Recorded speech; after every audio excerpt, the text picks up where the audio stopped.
सिद्धेभ्यः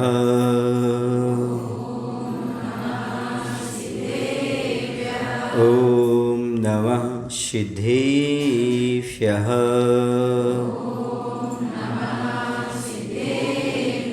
कौनिनमुक्कारम् अर्हन्ताणमतहे विसिद्धाणम् आर्यवज्झायाणं लोयम्येषौ साहुणं लोयम्येषौ साहुणं।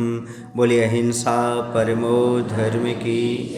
देवादिदेव श्री महावीर भगवान की। आचार्य गुरुदेव श्री विद्यासागर जी महाराज जी की। आचार्य समय सागर जी महाराज जी की जय।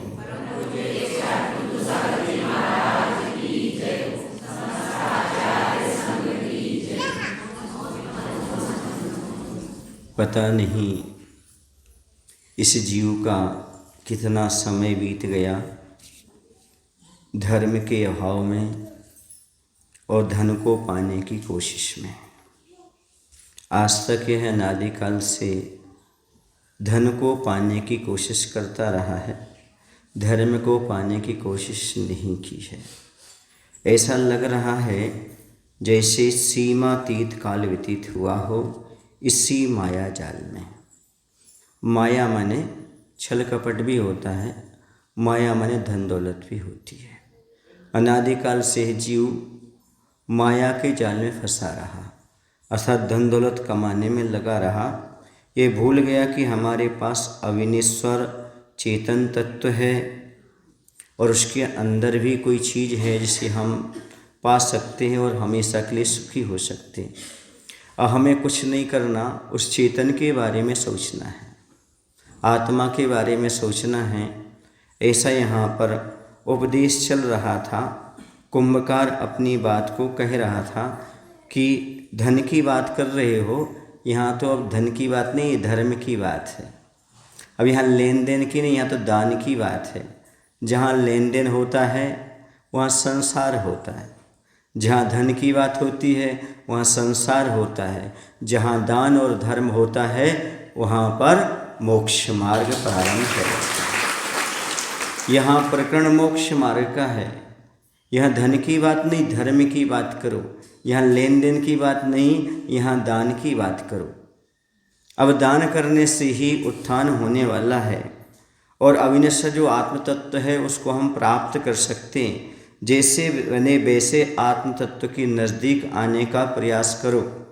संसारी प्राणी अपने आप को घटिया समझता है, इसे तो अपने आप को विषय नहीं बनाता। धन को विषय बनाएगा, स्त्री को विषय बनाएगा, परिवार को विषय बनाएगा, लेकिन जब भी ध्यान करने बैठेगा तो आत्मा का ध्यान नहीं होगा, बाकी सब ध्यान हो जाएगा। आत्मा का ध्यान नहीं कर पाएगा। माला लेकर ही बैठेगा तो आत्मा के दर्शन नहीं करेगा, भगवान के दर्शन नहीं करेगा। दुकान दिखेगी, मकान दिखेगा, परिजन दिखेंगे, ये सारी चीज़ें, धन दिखेगा, ये दिखाई देता है। कभी उसने नज़दीक से अपनी आत्मा को जानने का, देखने का पुरुषार्थ नहीं किया। आज पुरुषार्थ करो, उससे जानो। हर चीज़ को धन के माध्यम से मत खरीदो। मात्र दृष्टि में धन ही मत रखो, दृष्टि में धर्म भी रखने का प्रयास करो, जिसके माध्यम से धन की प्राप्ति होती है। याद रखना, धन के माध्यम से जीवन नहीं कमाया जा सकता, सुने ना, लेकिन जीवन से धन तो कमाया जा सकता है। उसी प्रकार से धर्म के माध्यम से धन भी मिलता है, जीवन भी मिलता है और सुख भी मिलता है। धन के माध्यम से न सुख मिलता है, न जीवन मिलता है और न धर्म मिलता है। हाँ, यदि धन का सदुपयोग कर दिया फिर वो धन नहीं रहा, वो दान हो गया। यदि आपने धन का सदुपयोग किया तो वह दान होगा। दान क्या हो गया? धर्म हो गया। समझ गए? जब तक आपके पास जब तक वो धन है, और जैसे ही आपने दिया तो दान हो गया, और दान दिया तो धर्म हो गया। समझ में आ रहा ना? इसे धन के माध्यम से धर्म होता है ऐसा नहीं, बल्कि दान पुण्य करने से धर्म होता है, ये सिद्धांत रखना। वरना बहुत बड़े बड़े लोग हैं, उनके पास धन है, वो सारे धर्मात्मा हो जाएंगे। ऐसा नहीं, धन के माध्यम से धर्म नहीं होता। जब धन का त्याग किया जाता है, दान किया जाता है, जब धर्म होता है। और सम्मान धनी का नहीं होता, दानी का होता है। बहुत बड़े धनी लोग होते हैं ना, आप लोग कहते धनवानों का सम्मान होता नहीं, जब वो धन का त्याग करते हैं, दान करते हैं, तब सम्मान होता है। घर बैठकर कोई माला पहना नहीं जाता उनको, जब वो यहाँ आकर दान करते हैं तब उनके लिए सम्मान मिलता है। इसे सम्मान तो दान और धर्म का ही होता है, चाहे धनी व्यक्ति करे तो और गरीब व्यक्ति करे तो। ये सोच कभी मत रखना कि धनी व्यक्ति का सम्मान हो रहा है, बल्कि धर्मी व्यक्ति का, कि उसने दान दिया है, दान देकर धर्म किया है, उसका सम्मान किया जा रहा है, ना कि धन का। बहुत सारे करोड़पति हैं, उन्हें धर्म से मतलब नहीं, उन्हें दान से मतलब नहीं, उनका सम्मान करने कौन जा रहा है? कोई नहीं। और एक गरीब व्यक्ति है, वो यहाँ आकर के दान करता है, धर्म करता है, सभी सम्मान करते हैं, देवता भी कहते हैं अहो दानम अहो दानम, वही पंचाश्चर्य कर देते हैं गरीब की कुटिया में। क्यों? क्योंकि महत्व धर्म का है। वैसे स्वर्ण का मूल्य है, रजत का मूल्य है, कण हो या मन हो, प्रति पदार्थ का मूल्य होता ही है, परंतु धन का अपने आप में मूल्य कुछ भी नहीं है। मूलभूत पदार्थ ही मूल्यवान होता है, धन कोई मूलभूत वस्तु है ही नहीं। धन का जीवन पराश्रित है, पर के लिए है काल्पनिक है। देखो, सोना है उसकी कीमत है, मिट्टी है उसकी कीमत है, लेकिन ये जो कागज़ के नोट चल रहे हैं इनकी क्या कीमत है? मूलभूत क्या है इसका? देखो, यदि आपकी मुद्रा बदल गई तो नोट किस काम के? वो फिर जो आप लोगों के चावल के उसमें रखे थे ना, नोटबंदी हुई थी ना, जो चावल के डिब्बे में रखे थे, जो सूटकेस में रखे थे, है ना, यदि वो निकाल नहीं पाए तो क्या हुआ होगा? उनका मूल्यहीन हो गए होंगे।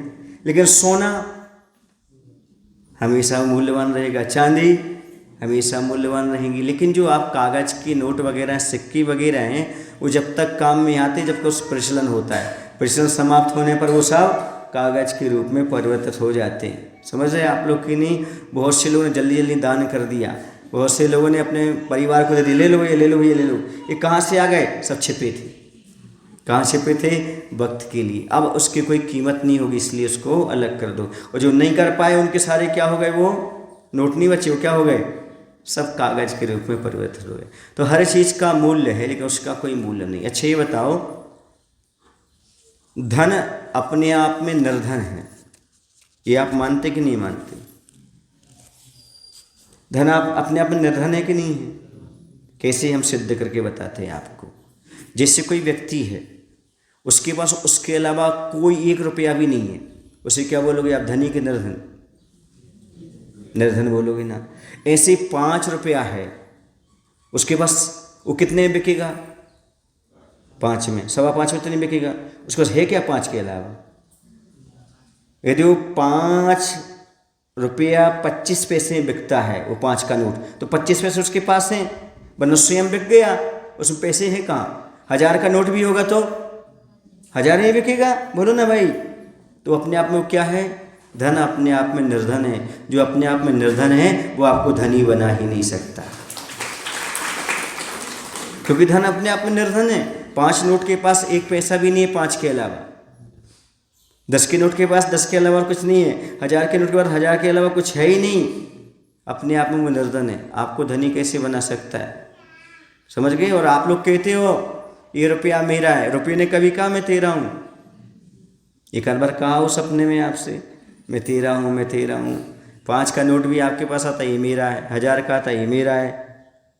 फिर कभी उसने कहा कि मैं तेरा हूँ? एक बार कहा हो भाई कि मैं तेरा हूँ? लेकिन धर्म हमेशा कहता है मैं तेरे साथ हूँ, तेरा हूँ जहाँ भी जाएगा मैं तेरा साथ दूंगा। उस धर्म के बारे में सोचो। धन कभी नहीं कहता कि मैं तेरा हूँ, कभी नहीं कहेगा और कह भी नहीं सकता। तो हर वस्तु का मूल्य है कि जो आपकी मुद्राएं हैं, इसका आगे कोई मूल्य होने वाला नहीं। ये सब कल्पनाएं हैं हमारे अंदर, उसका स्वयं जीवन पराश्रित है उस धन का, वह स्वयं निर्धन है, ऐसा विचार करो।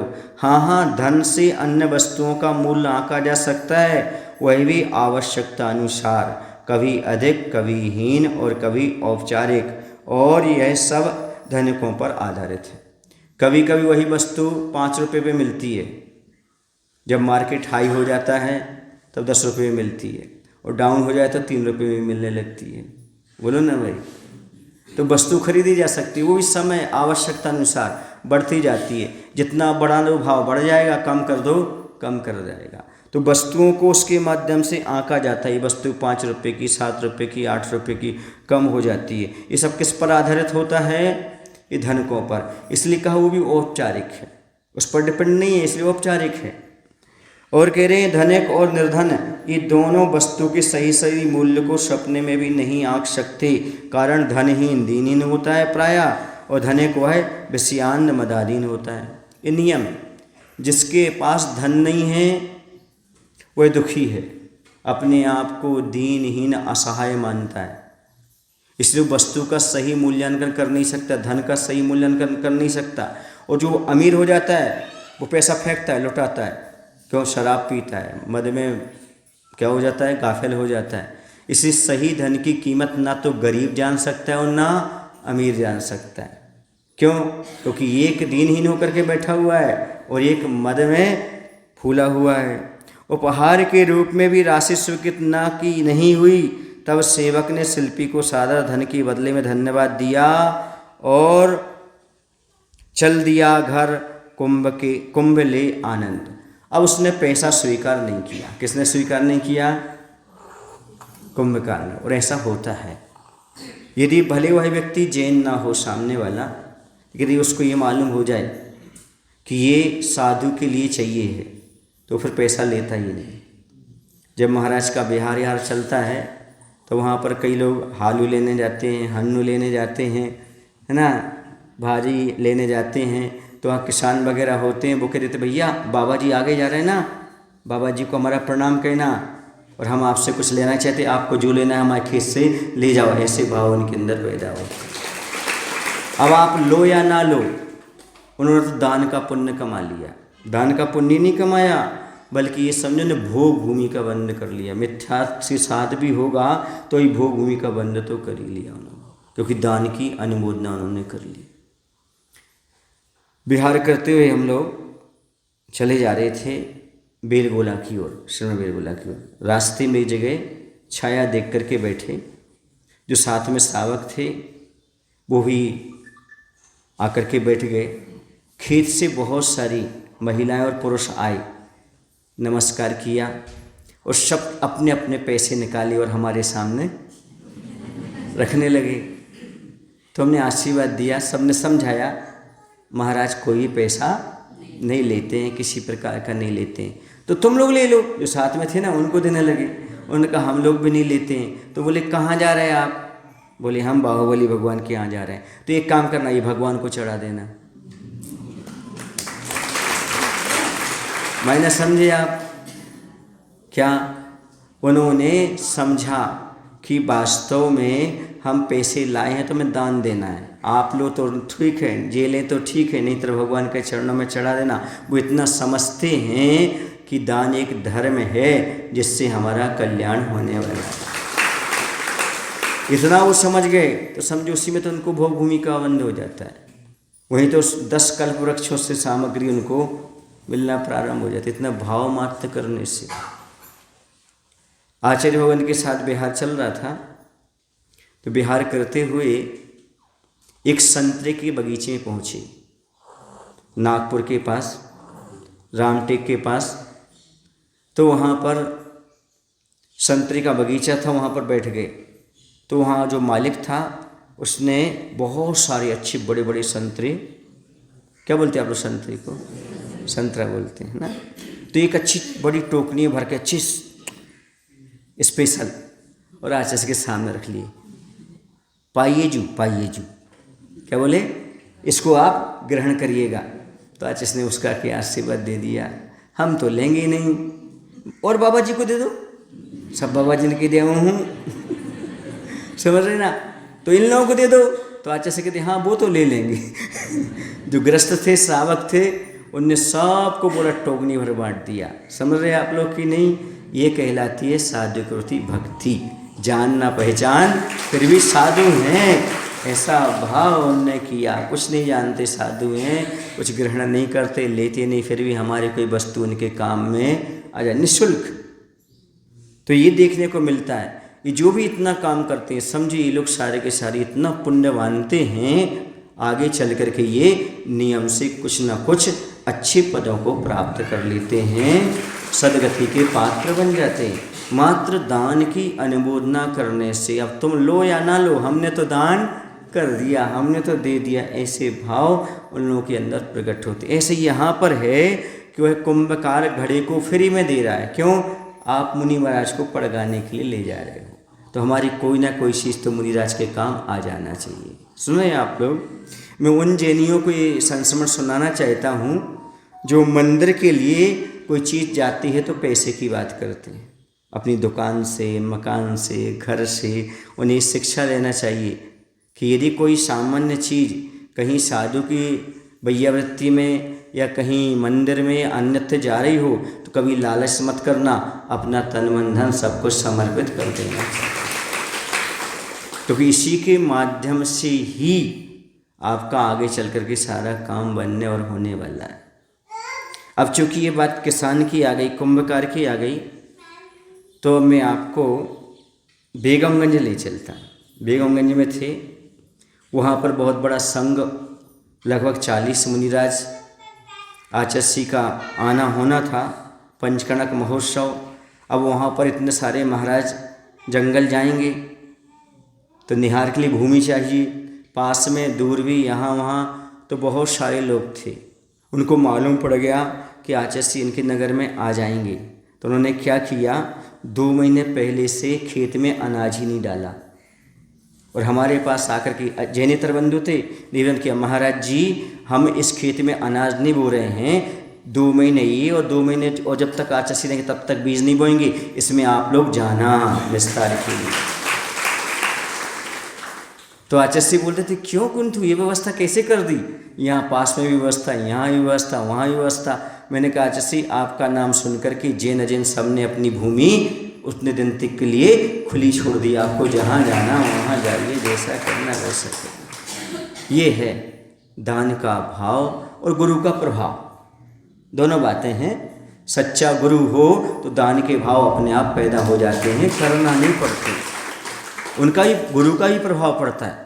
हर जगह हर व्यक्ति दान नहीं देता, लेकिन गुरु का भी अपना एक प्रभाव पड़ता है, उनका भी आभा मंडल। कहाँ आचस्सी बीना बारे में बैठे और कहाँ पर प्रभाव पड़ रहा उनका, हाँ, इतने 200 किलोमीटर तक प्रभाव पड़ रही, आभा मंडल का प्रभाव, उनकी वर्गणाओं का प्रभाव, तपस्या का प्रभाव, और सारा काम होता चला जा रहा है। ऐसी व्यवस्थाएं होती जाती हैं। तो बहुत सारे जीव ऐसे हैं जिन्होंने अपना गुरु महाराज को देख करके और अपना सब कुछ दान किया और अगले भाव के लिए सदगति का बंध कर लिया। ये होता है सबसे बड़ी भावना कि हमारे पास वस्तु की कीमत नहीं, दान का भाव होना चाहिए। वस्तु कितनी दे रही है महत्वपूर्ण नहीं है, दान का भाव कितना ये महत्वपूर्ण है। दान हम दे सकते हैं, कर सकते हैं। हथकरघा में कैदियों ने क्या बनवाया पता है आपको? क्या बनवाया? आचस्सी का सिंहासन बनवाया बैठने के लिए। ये सारी चीज़ें क्यों? हम लोग बिहार करते एक हर्रई गांव पहुँचे, वहाँ के सरपंच थे। कौन थे? सरपंच। तो उनके यहाँ रुकना हुआ, बड़ा परिसर था। तो जिन जिन पाटों पर महाराज बैठे थे उनके यहाँ उन्होंने सारे के सारे पाटे दान कर दिए, क्षेत्र के लिए जहाँ लेना आप ले सकते हो। ऐसे बड़े बड़े भाव लोगों के अंदर हो जाते हैं। कहने का तात्पर्य ये है, धन दौलत बड़ी नहीं है, अंदर के परिणाम बहुत महत्वपूर्ण होते हैं। ये कुछ तो हमारे साधु के काम में आया, कोई भी चीज़ तो उनके उपयोग में आई। देखो परिवार में सब में आप खर्च करते हो, वो कोई पुण्य का कारण नहीं है, लेकिन यदि मंदिर में, धर्म क्षेत्र में कहीं पर भी उपयोग हो जाता है तो समझो आपका ये भाव और प्रभाव दोनों सुधर जाते हैं और आगे चल कर के आपकी पीढ़ी को मार्गदर्शन भी मिलता है, शिक्षा भी मिलती, बहुत बड़ा काम हो जाता है। हमारे यहाँ ये हो रहा है, ये हमारे काम में आ जाना चाहिए, ऐसा हो रहा है हमारे काम में आ जाना चाहिए। ये लोगों का भाव रहता है। बहुत सारी चीज़ें जिनके यहाँ बनती हैं, रहती हैं, वो हमेशा ये कहते हैं ये चीज़ जितनी ज़रूरत पड़े मंदिर के लिए, साधुओं के लिए ले जाना, ले जाना, ले जाना। समझ लेना उनका खजाना कभी खाली होने वाला है नहीं। तो ये यहाँ पर बात कही। अब कह रहे हैं कि वही लेकर चल दिया। आसन से उतरकर सोल्लास सेठ ने भी हसमुख सेवक के हाथ से अपने हाथ में ले लिया कुंभ और ताजे शीतल जल से धोता है उसे स्वयं। और जैसे उसने देखा कि सेवक घड़ा लेकर के आ रहा है, वह तत्काल अपना आसन छोड़ता है। कौन? सेठ। और अपने हाथों में उसको ले लेता है। किसको? घड़े को ले लेता है। देखो ना, क्योंकि किसके काम में आने वाली चीज़ है? महाराज की। सुन रहे आप लोग? जब महाराज के पड़गाहन के काम में घड़ा आ रहा है तो उसका सम्मान कौन करने जा रहा है? सेठ करने जा रहा है। जो भी चीज़ आपके पास आएगी वो नियम से सम्मान को प्राप्त होगी, इस धर्म क्षेत्र में आती है तो, और आप भी सम्मान के पात्र हो जाएंगे। देखिए, यदि आप उसको लेकर के बाहर जाएंगे ना तो अकेले आप डिस्टर्ब होंगे। यदि आप लेकर उसको बाहर जाएंगे तो आप डिस्टर्ब होंगे, है ना, बाकी यहाँ सब डिस्टर्ब होंगे। तो यहाँ पर उसने अपने हाथ में लेकर के क्या किया? अब धोने का प्रयास कर रहा है। क्या कर रहा है तो देखिएगा। ताजे शीतल जल से धोता है उसे स्वयं। और स्वयं ने, सेठ ने नौकर से नहीं धुलवाया उस घड़े को। किसको धुलवाया? स्वयं ने ही उसको साफ किया, धोया। फिर बाएं हाथ में कुंभ लेकर दाएं हाथ की अनामिका से चारों ओर कुंभ पर मलयाचल के चारों चंदन से स्वयं का प्रतीक स्वस्तिक अंकित करता है। सो की उपलब्धि हो सबको इसी एक भावना से। अब वह क्या कर रहा है? बाएं हाथ से कुंभ को लेकर दाएं हाथ की अनामिका समझते हो ना? अब स्वास्तिक किससे बनाया जाता है? अनामिका से बनाया जाता है। इससे बनाना उसने शुरू किया, है ना। मलयागर के चारों चंदन से। कौन सा चंदन? सुंदर चंदन लेकर के मलयागर का, जो स्वस्तिक माने स्वयं का प्रतीक है, सौ की उपलब्धि का प्रतीक है। ये स्वस्तिक क्यों बनाया जाता है? क्योंकि सभी जीवों को अपने स्वयं की आत्मा की उपलब्धि प्राप्त हो। अभी तक आप स्वस्तिक का मायना और कुछ समझते रहे कि भगवान के मंदिर में स्वस्तिक इसलिए बनाते उल्टा, ताकि शादी विवाह हो जाती है, मनोकामना पूरी हो जाती है, या स्वस्तिक बनाने से ऐसा वजह नहीं। आचार्य से कह रहे हैं, सुनो, बहुत अच्छी बात है। स्वस्तिक अंकित क्यों करना चाहिए? तो आचार्य जी यहाँ पर लिख रहे हैं कि स्वयं का प्रतीक स्वस्तिक अंकित करता है। सौ की उपलब्धि हो सबको इसी एक भावना से। मंदिर में या कहीं में जब स्वास्तिक बनाओ तो वहाँ ये भावना भाना कि हे भगवान, हमें भी अपने आत्म तत्व की प्राप्ति हो और सभी जीवों को आत्म तत्व की प्राप्ति हो। सभी अपने आत्मा से परिचित हैं। स्वस्तिक, स्वयं को प्राप्त करने की भावना, स्वयं को जानने की भावना, आत्मा का भान करना, ऐसे भाव से स्वस्तिक बनाना चाहिए। आप और कोई मनोकामना स्वस्तिक मत बनाएं, हमें सौ आत्मा की उपलब्धि हो जाए और ये मैं सौ की उपलब्धि करके परमात्मा स्वरूप बन जाऊं, ऐसी भावना से स्वस्तिक बनाना चाहिए। अभी तक आप कैसे बनाते आए? हर मांगलिक कार्य में बनाया जाता है, स्वस्तिक बनाया जाता है। क्यों बनाया जाता है? अब समझ लो क्यों बनाया जाता है। हमें आत्म तत्व की प्राप्ति और सभी को भी आत्म तत्व की प्राप्ति इस भावना से, और कुछ नहीं। इतना ही। आप तराजू में बनाते हैं, आप कलश में भी बनाते हैं, है ना, आप दरवाजे पर भी बनाते हैं, मंदिर भी बनाते हैं, लेकिन क्या उद्देश्य रखना? सो माने आत्मा की प्राप्ति हमें भी हो और सभी जीवों को प्राप्त हो, इस भावना से। अब देखिए, और प्रति स्वस्तिक की चारों पंखुड़ियों में कश्मीर केसर मिश्रित चंदन से 4-4 बिंदियाँ लगा दी, जो अंत में खिंचती ना, अंत तक पहुँचती जो, तो वहाँ पर उसमें चारों बीच बीच में नहीं लगाई, 4, 2 यहाँ 2 यहाँ, पंखुड़ियों के ऊपर लगाई। कितनी? 4 बिंदी पंखुड़ियों के अग्रभाग में। यहाँ ऐसा स्वस्तिक जाता ना, इसके अग्रभाग में लगाई। क्यों लगाई ये 4? इनके लगाने का उद्देश्य क्या है? तो इनके लगाने का उद्देश्य बताया, जो बता रही हैं, संसारकों की संसार की चारों गतियाँ सुख से शून्य हैं। क्या हैं? चारों गतियाँ सुख से शून्य। अभी आप लोग सातिया बनाते हो ना, तो उसमें सातिया बनाते समय आप 4 बिंदी रखते बीच में, और उसका मायना क्या सिद्ध करते हो? चारों गतियों का परिभ्रमण समाप्त हो जाए। लेकिन आचार्य जी ने क्या बताया यहाँ पर, जब आप स्वस्तिक अंकित करो तो उसके अग्रभाग में पंखुड़ी की 4 बिंदियाँ लगाना चाहिए।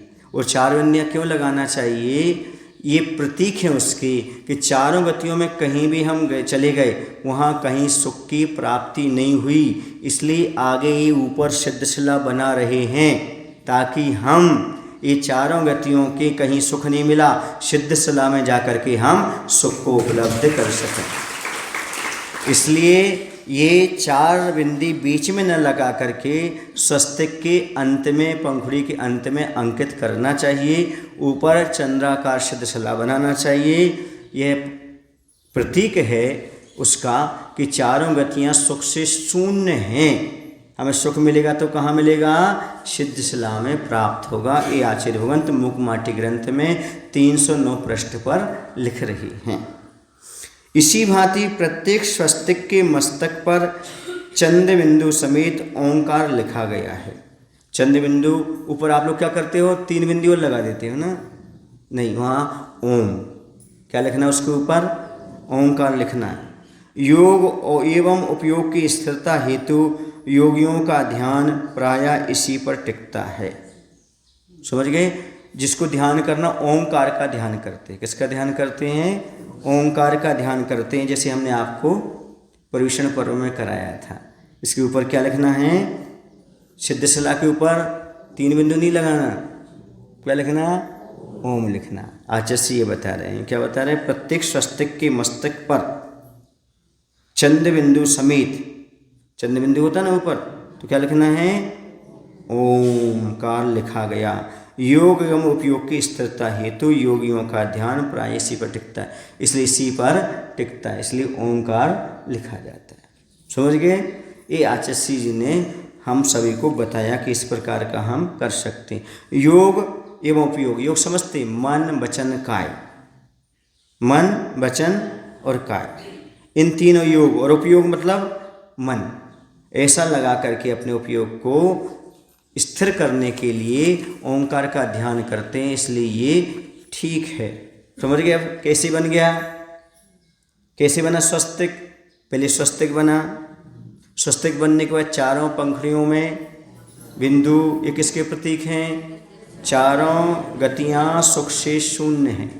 फिर ऊपर क्या बनाया, चंद्रकार बनाया, उसके ऊपर क्या बनाया, ओम बनाया। समझ गए ना, क्योंकि ये चारों गतियाँ सुख से शून्य, हमें पंचम गति को प्राप्त करना है, और सारे योगी लोग मात्र ओंकार का ध्यान करते हैं, इसलिए यह सही स्वस्तिक आचार्य ने हमें समझा दिया। ऐसा बनाना चाहिए मूक माटी के अनुसार। किसके अनुसार, मूक माटी के अनुसार। बाकी सबकी अपनी अपनी कल्पनाएं चलती रहती है। कैसे करते हैं, स्वस्तिक बनाते हैं, 4 बिंदु यहाँ रखते हैं, यहाँ ऊपर भी 4 बिंदु रखते हैं, 4 अनुरूप को प्राप्त करना, फिर सिद्धशिला बनाते हैं, फिर ऊपर 3 बिंदु रखते हैं, ऐसा करते हैं। पर आचार्य ने इस प्रकार का यहाँ पर बताया, ऐसा करने को कहा। ठीक है ना। अब एज यू लाइक, अब आपको जैसा अच्छा लगे सो करना, पर मुख माटी के अनुसार ऐसा बताया गया जो हमने आपको बताया। और ये मुझे बहुत अच्छा लग रहा है, इसलिए लग रहा है क्योंकि ये कुछ सार्थक है। 4 गति का भ्रमण नहीं, कुछ नहीं, 4 गति शून्य है। इसे 100 की उपलब्धि करने के लिए स्वस्तिक बना रहे हैं, 100 की उपलब्धि, क्योंकि सुख कहाँ मिलेगा, स्वयं में मिलेगा। और जो चंद्राकार सिद्धशिला है, ओंकार, इसी का ध्यान करने से हमें सिद्धि की प्राप्ति होने वाली है, सिद्धत्व की प्राप्ति होने वाली है। क्योंकि सिद्ध होने के बाद 3 बिंदु रखने की जरूरत ही नहीं पड़ती। सिद्धशिला के ऊपर 3 बिंदु क्यों रखेंगे, वो क्यों रखते ऊपर हैं? नीचे तो 4 रखते, 4 अनुरूप हैं, 4 के ऊपर 3, तो ऊपर क्या सम्य दर्शन, अब तो हम मुक्ति हो गई। ये सही जम रहा है ना। ऊपर क्या करो, ओंकार का लेखन करो। ठीक है, स्वस्तिक माने 100 में आना। फिर नीचे कुछ नहीं बनाते उसमें,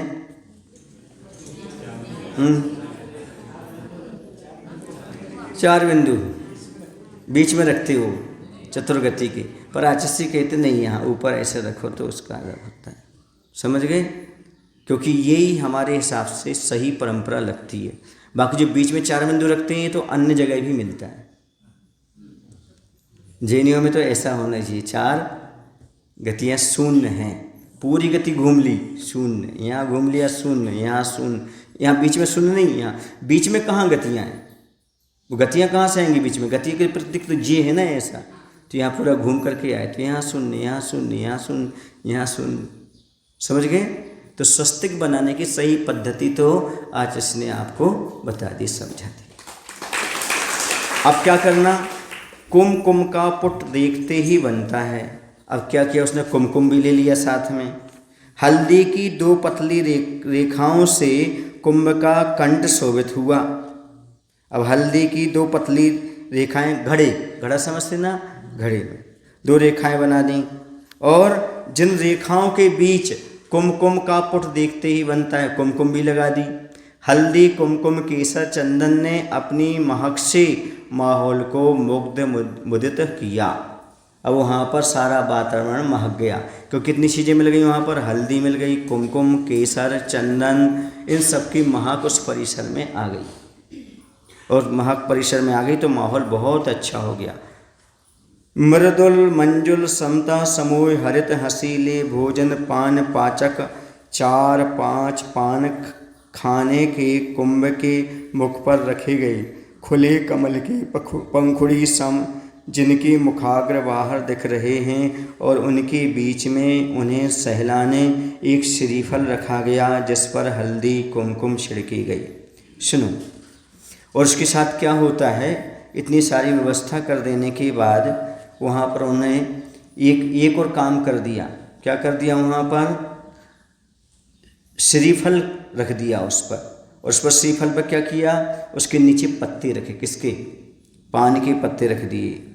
क्या, कुंभ के कंठ में हल्दी लगा दी, रेखाएं खींच दी, और जिनके बीच में कुमकुम लगाया गया, हल्दी कुमकुम और केसर की महक से वातावरण फैल गया। सुंदर मुलायम हरे हरे भोजन पचाने में सहायक 4-5 पान कुंभ के मुख पर रखे गए। क्या रखे गए, 4-5 पान कुंभ के मुख पर रखे गए। क्या होता है, पान पाचक होता है। कैसे पाचक होता है, एक तो कैल्शियम की भरपूर मात्रा होती है उसमें, पान में कैल्शियम की भरपूर मात्रा होती है, और चूना जो होता है उसके साथ जो चूना रहता है वो भी आपकी हड्डियों को मजबूत करने में सहायक होता है। और पान जब चबाते रहते, चबाते चबाते लार जो होती, लार अंदर जाती है, और लार ही भोजन को पचाती है, जिसे लाला रस बोलते हैं, वो अंदर पचाती है। इसलिए पान आराम आराम से खाते रहते, आधा घंटे में चबाते रहते, ताकि अंदर पाचन अच्छा हो। फिर लिपस्टिक लगाने की भी ज़रूरत नहीं पड़ती, मुख भी अच्छे से रच जाता है, समझ गए। ये पान पाचक होता है। पान खाने में गृहस्थ को कोई दोष नहीं है। जो बोलते ना, पान में जो होता है ना 32 हरी 36 हरी का दोष लगता है, लोग बताते हैं, ऐसा कुछ भी नहीं है, एक ही हरी का दोष लगता है, समझ रहे। और पान खा सकता है गृहस्थ, समझ रहे। अकेला ये कहा है तांबुल आदि का त्याग अष्टमी चतुर्दशी को कर दें।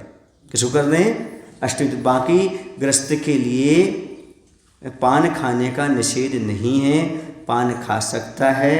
उसके साथ साथ पाचन तंत्र को भी अच्छा बना सकता है। कैल्शियम की मात्रा चूना आदि में रहती है तो हड्डियों को भी मजबूती प्रदान कर सकता है।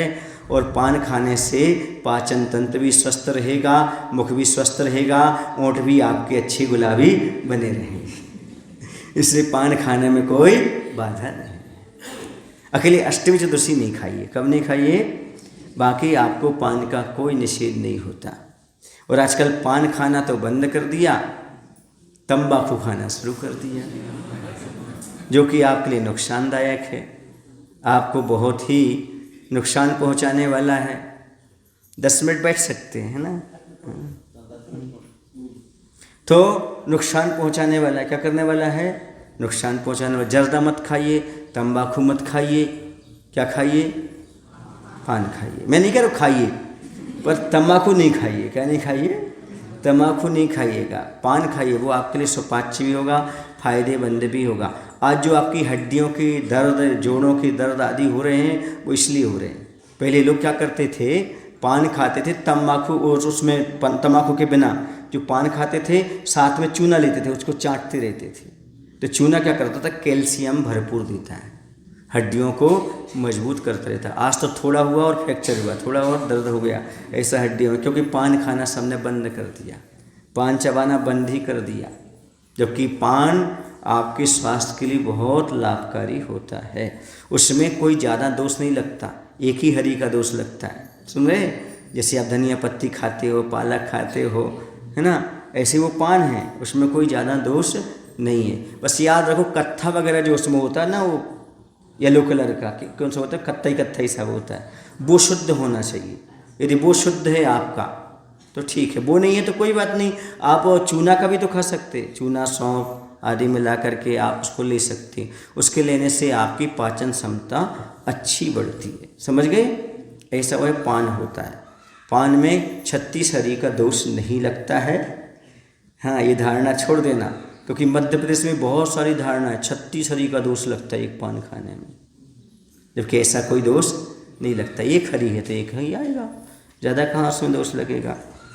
तो ये मुखाग्र बाहर दिख रहे हैं और उनके बीच में उन्हें सहलाने क्या रखा, एक श्रीफल रखा गया जिस पर हल्दी कुमकुम। अब जो कलश सजाया है ना, कलश की व्यवस्था बता रहा है, नीचे ये बनाया, सातिया बनाया, स्वस्तिक बनाया, स्वस्तिक बनाने के बाद फिर उसमें यहाँ पर गले में रेखाएं खींची, हल्दी से कुमकुम लगाया, केसर लगाया, उसके ऊपर क्या किया, हाँ पत्ते लगाए, पत्ते लगाने के ऊपर क्या कर दिया, नारियल रख दिया।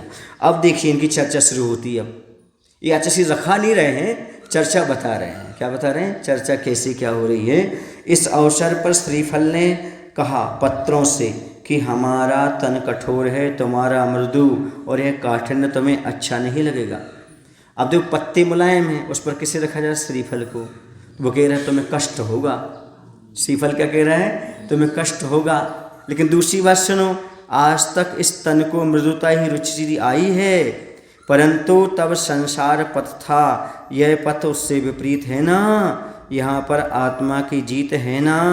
इस पथ का संबंध तन से नहीं है, तन गौण चेतन काम है, मृदु और काठिन्य में साम्य है यहाँ। और सुनो यहाँ पर क्या बात कह रहे हैं, आपके लिए हमेशा शरीर को कष्ट होगा, लेकिन ये मोक्ष मार्ग है। कौन सा मार्ग है भाई?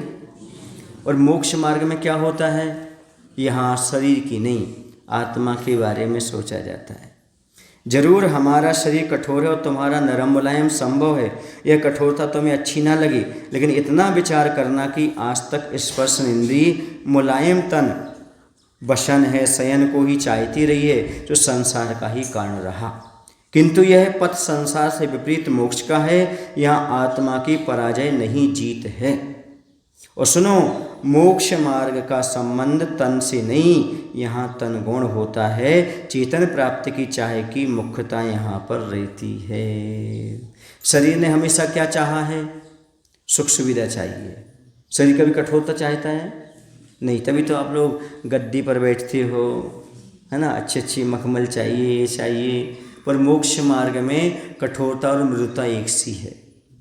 मुनि महाराज के लिए परिसय है, वो क्या है, बैठेंगे तो कर्म की नजरा, क्योंकि परिसय जय चारित्र। परिसय क्या है, संवर के कारण। कल ही पढ़ेंगे अपन, कल जो गाथा आने वाली द्रव्य संग्रह में व्रत समिति गुप्ती, तो उसमें ये आएगा परिसय। तो परिसय सहन करने से विशेष संवर और निजरा होती है। और मोक्ष मार्ग संवर और निजरा ही क्या है, संवर और निजरा का नाम ही मोक्ष मार्ग है।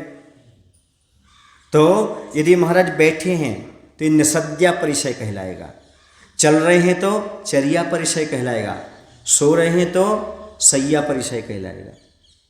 परिसय में क्या होती है, संवर और निर्जरा, अर्थात महाराज को सोना भी सोना है।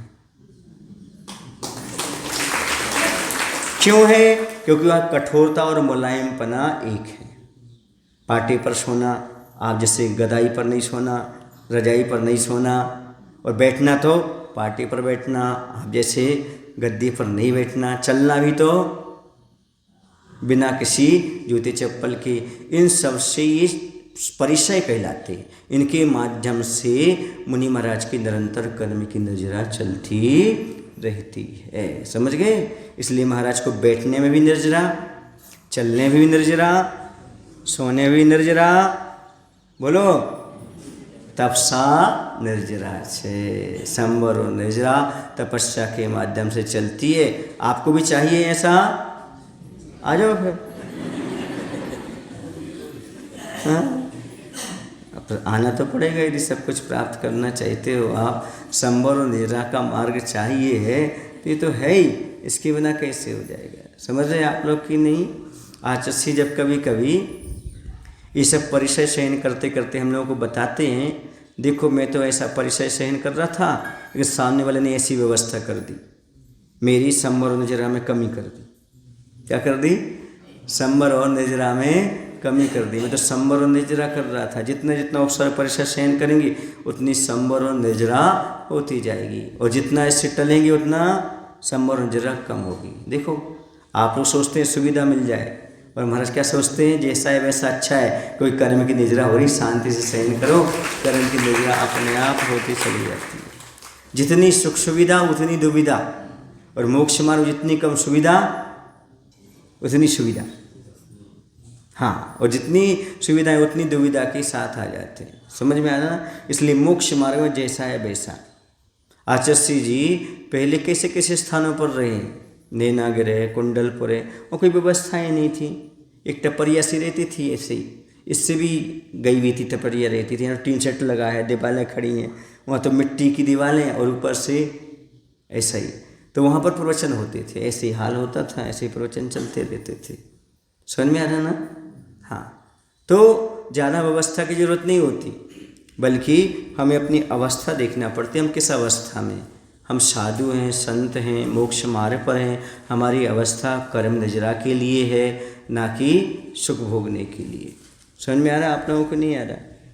एक बार की बात है, मैं ब्रह्मचारी अवस्था में था, तो उस समय इंदौर आश्रम से, पंचवालती से लोग मुझे लेने के लिए आए। मतलब वहाँ ब्रह्मचारी लोग जाते हैं पर्युषण पर्व में प्रवचन करने के लिए। तो कुशलगढ़ गांव था राजस्थान के पास, थांदला कुशलगढ़ राजस्थान में के अंतर्गत, तो वो लेने के लिए आए।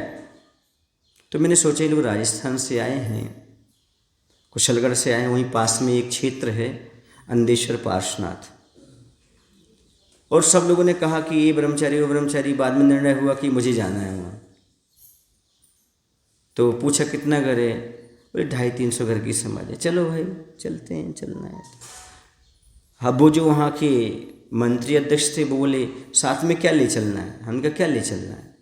एक कैन है, 2 जोड़ी कपड़े हैं, रख लो। बोले चटाई टाई हमको आपके यहाँ नहीं मिलेगी क्या? बोले शास्त्र वगैरह हमने कहा आपके यहाँ नहीं मिलेंगे क्या? बोले तो बड़े विचित्र से ब्रह्मचारी। अब उनको संदेह हो गया कि जी ठीक से नहीं लग रहा है, इनका कोई चीज़ ही नहीं है, कुछ अच्छी चीज़ क्या करेंगे? 250 घर की समाज है, क्या पढ़ाएंगे, क्या लिखाएंगे? हम ले तो जा रहे हैं इनके लिए। ठीक है भाई, हम भी सोच रहे हैं मन मन, बेटा ले तो चलो, फिर बताएंगे तुम्हारे लिए। अब जैसे बैठे गाड़ी में, ब्रह्मचारी थे, गाड़ी में चलते थे, रास्ते पूछते हैं, नहीं उन्होंने पहले बोला और ब्रह्मचारी नहीं मिलेंगे क्या हमें? यही अकेले जाएंगे क्या? बोले हाँ। बोले बड़ी समाज और ले जाओ। अब मेरा थोड़ा माथा ठीक नहीं हुआ, पर मैंने कहा चलो देखते हैं ऐसा, क्योंकि जी हमें पसंद नहीं कर रहा और कोई को ले जाना पसंद नहीं कर रहा है। फिर उन्होंने कहा बेटा आते आते तो पसंद करोगे, पक्का है, अभी ना करो तुम, बाद में तुम्हें करना, तो बाप को करना पड़ेगा निश्चित। ऐसा अभी तो कोई बात नहीं, अभी तुम परिचय नहीं हुआ ना तुम्हारा हमसे, जब होगा तब देखोगे तुम। हाँ, जो सीधा दिखता है वो होता नहीं, जो होता है वो दिखता नहीं। हम बहुत सीधे दिखते हैं पर है नहीं। फिर क्या हुआ? ले गए, जीप में बैठे अंदर चर्चा कर रहे। वो पूछते हैं हमसे, भैया जी आप आहार में क्या लेंगे? हमने कहा जो आप लेते होंगे। फिर बोले नहीं, मेरा पूछने का ये आपको पंखा चलता है क्या? मैंने कहा मुझसे चपता नहीं। क्या पंखा चलता है? मैंने मुझसे चपता नहीं, मेरे दांत कमजोर है। अब आहार में पूछ रहे हैं आप, आहार में पंखा चलेगा क्या? आहार में पंखा चलेगा? तो मैंने कहा मुझसे चपता नहीं। अरे भैया ये तो उल्टा बोलते हैं। नहीं नहीं, जो ऊपर चलता है, हमने कहा ऊपर ही कह रहा हूँ मैं। बड़े परेशान वो, अब चुप हो गए, कुछ नहीं बोले। हमसे बोलते हमारे यहाँ तो ऐसे महाराज आते हैं, वो पंखा में रहते हैं, वो रहते हैं, वैसे रहते। हमने कहा तो हमारे घर में भी था। हमने हम छोड़ कर आए हैं, आपको चाहिए तो घर चले जाना। फिर नहीं बोले, वो चुप रह गए। अब गए वहाँ पहुँचे, भैया इनको ऐसे पाटा दे दो, चटाई दे दो, और पुस्तकें कौन कौन सी लाएं। हमने कहा आपके यहाँ जो अच्छी हो ला दो, हम पढ़ लेंगे, बैठे बैठे पढ़ते रहे ऐसे करे। जब वहाँ पर माहौल बना, प्रवचन हुआ, स्वाध्याय हुआ, सब हुआ, तो मंच पर बोले। मैं तो अब वो अपनी बात रख रहे हैं, मैं तो समझ रहा था कि इतने छोटे ब्रह्मचारी हैं, कैसे क्या करेंगे ऐसे, लेकिन हमारे यहाँ तो इतना अच्छा माहौल हो गया, इतना अच्छा हो गया। तो मैंने भी बोला, मुझे लग रहा था तुम ले तो जा रहे हो बेटा, झेलोगे कैसे हमें, अभी तुम कह रहे हो, बाद में मालूम पड़ेगा कैसा होता है। उनको बोल दिया हम आचार्य विद्यासागर के ब्रह्मचारी हैं, सुन रहे ना, आचार्य ने ब्रह्मचारी को उतना ही बनाया है जितना एक आचार्य को बनाया होगा। उनको समझा दिया, समझ गए ना, उनको समझ में आया। तो कहने का तात्पर्य मेरा ये है कि मोक्ष मार्ग फैसिलिटी का नहीं है। किसका नहीं है? जैसी जो व्यवस्था मिल जाती है, जैसी हो जाती है, उसको स्वीकार करो। क्योंकि ये सब यदि अपन को चाहिए था तो घर क्यों छोड़ा, परिवार क्यों छोड़ा? वही पंखा चाहिए, वही एसी चाहिए, वही जो घर में व्यवस्थाएं थी वो चाहिए। और तुम याद भी दिलाओ, अरे हम घर में तो ऐसा करते थे, घर में तो ऐसा करते थे। अब सामने वाले वाला तो बोलेगा तुमने घर छोड़ा ही काय को है। लोग आपको त्यागी जी बोल रहे हैं, महाराज जी बोल रहे हैं, तो कुछ तो त्याग होना चाहिए आपके जीवन में, नहीं होना चाहिए क्या? नहीं, हमें ये व्यवस्था करो, हमें वो व्यवस्था करो, इसके बिना हम कैसे रहेंगे, ये करेंगे। तो मोक्ष मार्ग में ऐसा नहीं। मोक्ष मार्ग में तो शरीर को सुख नहीं देना, मन को सुख नहीं देना, यही मोक्ष मार्ग है। जहाँ शरीर को और मन को सुख मिले वो मोक्ष मार्ग नहीं है। समझ में आ रहा आपको? हाँ, इंद्रिय है, मन है, शरीर है, इसकी जहाँ चलती है उसका नाम संसार मार्ग है। जहाँ इंद्रिय, मन, शरीर की नहीं चलती, मात्र आत्मा की और आगम की, गुरु की चलती है, उसका नाम मोक्ष मार्ग। जहाँ मन की चले, शरीर की चले, जो संसार मार्ग है, तो आप चला ही रहे हो। नहीं, यहाँ गुरु की चलेगी, जिन मणि माता ने कहा वो चलेगा, आत्मा का चलेगी, उसी का नाम मोक्ष मार्ग हुआ करता है। समझ आ रहा है आपको? ये व्यवस्था क्यों? क्योंकि इसके लिए नहीं है मोक्ष मार्ग। मोक्ष मार्ग सब कुछ त्याग करने का है। किसका है? आगे बढ़ने का है। अब वो बहुत सारी बातें उन्होंने की थी, अब वो सामने रखना अच्छा नहीं लगता, इतनी पर्याप्त समझता हूँ। तो उनको जो जो हमने जवाब दिए ना, आज वो याद रखते हैं। वो हमारे पास आए थे कहीं दर्शन करने के लिए फिर से, तो कह रहे थे महाराज मैं तो समझ ही गया था आपको जल्दी महाराज बनना है, पक्का है, तो आप ऐसी बात करो। और वहाँ से आए थे ही ना, तो दूसरे परिवेशन कहीं नहीं जा पाए, उनकी बद्दुआ लगी गई, मैं महाराज ही बन गया, मेरे कपड़े ही उतर गए। अब बद्दुआ कहो या अच्छी दुआ कहो, कहने का तात्पर्य समझ गए ना, ऐसी भावना थी उनकी कि आपको तो महाराज बनने मुझे लग गया वैसा। क्योंकि उस समय एक ही कटोरी में आहार लेता था, थाली थाली में कटोरी और एक गिलास, 3 बर्तन में काम। कितने बर्तन में? 3 बर्तन में काम, चौथा बर्तन नहीं। सब्जी सब जो देना आपको एक ही बर्तन में। समझ गए ना? क्यों? क्योंकि महाराज बन के तो सब कैसा लेना पड़ेगा, एक ही बर्तन में, बर्तन भी नहीं रहेगा। तो अभी से अभ्यास शुरू कर दो ना, जब बनना ही वो है तो फिर विकल्प क्यों करो, अभी से शुरू करो, ताकि मुनि बनने के बाद कोई विकल्प ही ना रहे। ऐसा हो कि कोई नहीं, चल जाए, काम चल जाए, ऐसा। तो ये भावना जो होती है मोक्ष मार्ग में बड़ी उत्कृष्ट होना चाहिए, क्योंकि ये मोक्ष मार्ग है, इस सहज मार्ग नहीं है। इसे आदिनाथ भगवान ने अपनाया, महावीर भगवान ने अपनाया, गौतम स्वामी ने अपनाया, कुंद कुंद आचार्य महाराज ने अपनाया। ये मार्ग एक दुर्लभ है, हमेशा नहीं मिलता। खाने पीने तो अनादिकाल में बीत गए, फैसिलिटी में तो अनादिकाल बीत गया। ये मोक्ष मार्ग बड़ी दुर्लभता से हमें प्राप्त हुआ है। जैसा मिला है सुरक्षित बना रहे, इसके माध्यम से हमें भी आनंद आए और जो हमारे परिसर में आए उन्हें भी आनंद आए, उन्हें लगे नहीं सही मोक्ष मार्ग तो यही है भैया, इसी में हमारा कल्याण होने वाला। बाकी सारी चीज़ें एक तरफ हैं और मोक्ष मार्ग एक तरफ है। मोक्ष मार्ग में लिहाज नहीं चलता, वहाँ तो जो कठोरता है सो है, जैसा रहेगा तो रहेगा, वो स्वीकार करो जो ये मोक्ष मार्ग में बताया गया। इसलिए यहाँ पर कहा गया, ध्यान रखो बंधु, यहाँ पर तन की नहीं, हृदय को छू करके बात करो। समझ गए? और यहाँ तन तो गौण हो जाता, शरीर तो गौण करना पड़ता। यदि शरीर आश्रित जीवन है तो मोक्ष मार्ग कैसा है? मोक्ष मार्ग तो शरीर को छोड़ करके। कायुत्सर्ग किस चीज़ का? काया धनुस्सर्गा बराबर कायुत्सर्ग। मैं शरीर से ममत्व को हटाता हूँ। जब शरीर को ममत्व हटाता हूँ तो फिर शरीर की जो बाहर वस्तु है उनसे ममत्व कुछ नहीं, न ये मेरा न ये तेरा, कुछ नहीं। सुन रहे हैं?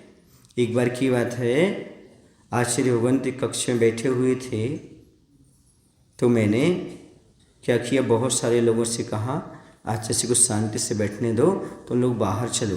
कहाँ चलो? बाहर चलो। तो आचार्य बाद में बोलते हैं कि कुंतु सागर ये कमरा मेरा है कि तुम्हारा है?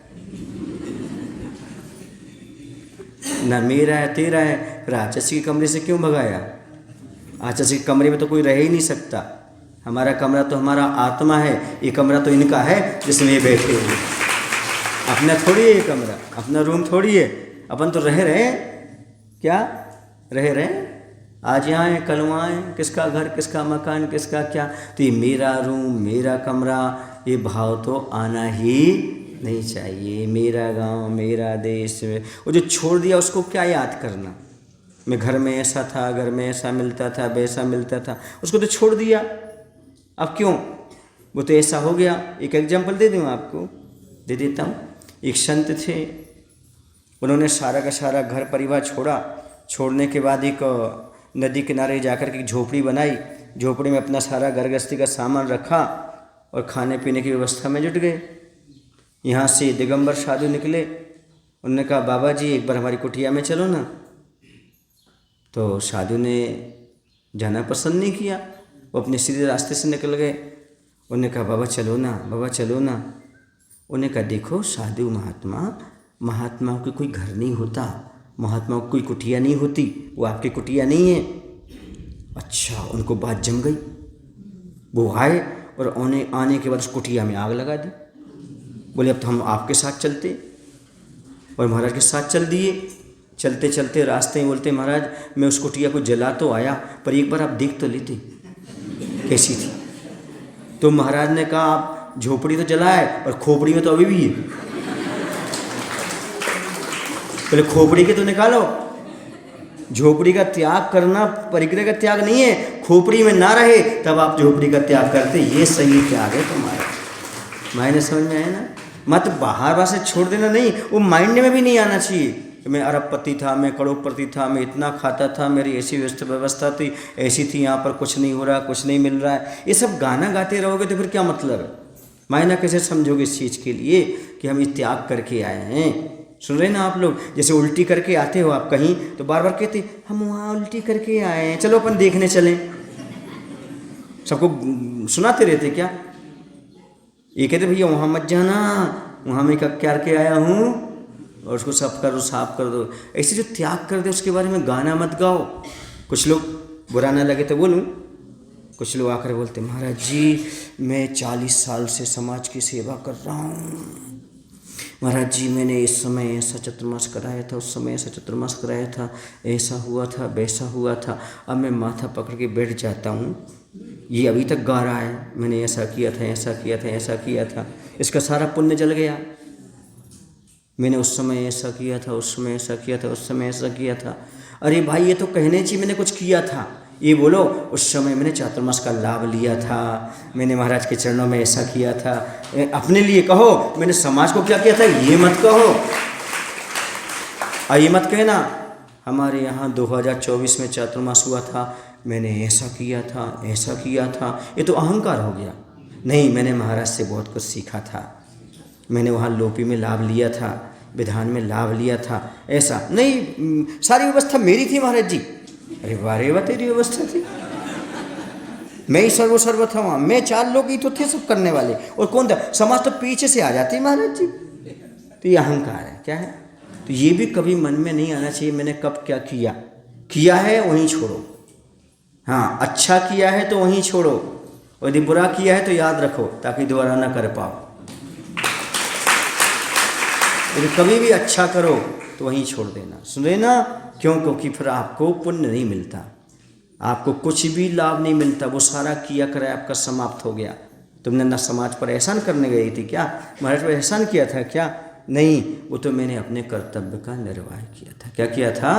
ऐसा भाव आएगा तो धर्म बनेगा। बोलो महावीर भगवान की जय। आचार्य विद्यासागर जी महाराज की जय। हे प्रभु, हम सभी को इतनी शक्ति, इतनी बुद्धि देने की कृपा करो ताकि हम अपने जीवन में कुछ तो अपने कल्याण के बारे में सोच विचार कर सकें। बाहर की चीज़ें तो हमेशा चिंतन में आती रहती हैं, जिससे संसार ही बढ़ता है। अब कुछ ऐसा सोचें जिससे मोक्ष मार्ग दृढ़ हो सके। नमो शिवाय।